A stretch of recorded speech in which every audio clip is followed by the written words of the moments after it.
Ketua Umum PDIP Megawati Soekarnoputri menuding adanya manipulasi hukum dalam polemik MK dan kecurangan pemilu. Tudingan tersebut dibantah Gerindra dengan bilang mereka adalah korbannya. Seperti diketahui, polemik MK muncul karena adanya putusan MK nomor 90 PUU 21 tahun 2023 terkait syarat batas usia calon presiden dan calon wakil presiden yang meloloskan anak Presiden Joko Widodo, Gibran Rakabuming Raka menuju panggung Pilpres 2024. Usai Majelis Kehormatan Mahkamah Konstitusi atau MK menyatakan paman Gibran, Anwar Usman terbukti melakukan pelanggaran kode etik berat dalam memproses perkara tersebut, keabsahan status pendaftaran Gibran pun banyak dipermasalahkan. Di tengah perdebatan, Megawati akhirnya angkat bicara. Secara terang-terangan, Presiden RI kelima menyebut adanya manipulasi hukum dalam polemik MK. Hal tersebut, kata Megawati, merupakan akibat praktik kekuasaan yang mengabaikan kebenaran hakiki politik atas dasar nurani. Ia pun meminta masyarakat agar turut serta mengawal jalannya pemilu 2024 agar rekayasa hukum dan kecurangan pemilu yang terlihat akhir-akhir ini tidak terjadi lagi.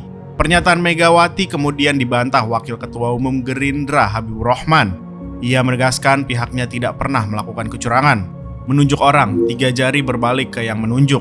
Jadi kalau dicek soal netralitas, kita lihat sejarah nanti. Ada tidak sejarahnya kami melakukan kecurangan, yang ada malah pernah disebut-sebut menjadi korban kecurangan.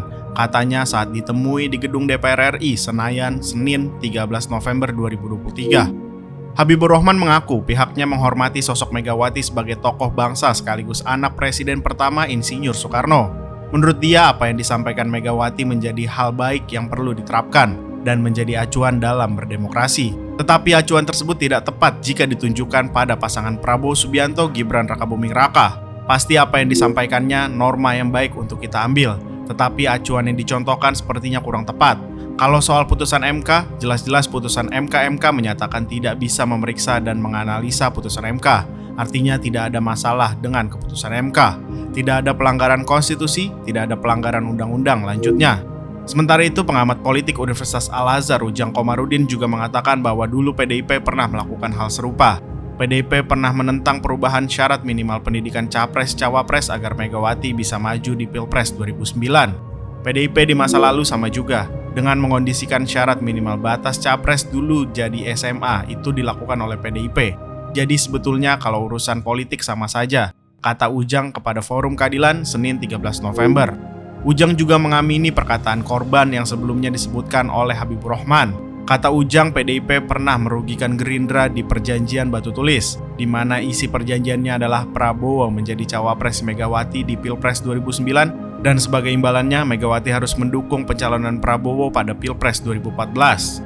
Sebagaimana diketahui, perjanjian itu tidak terpenuhi. Pada 2014, Megawati justru mendukung Jokowi sebagai presiden.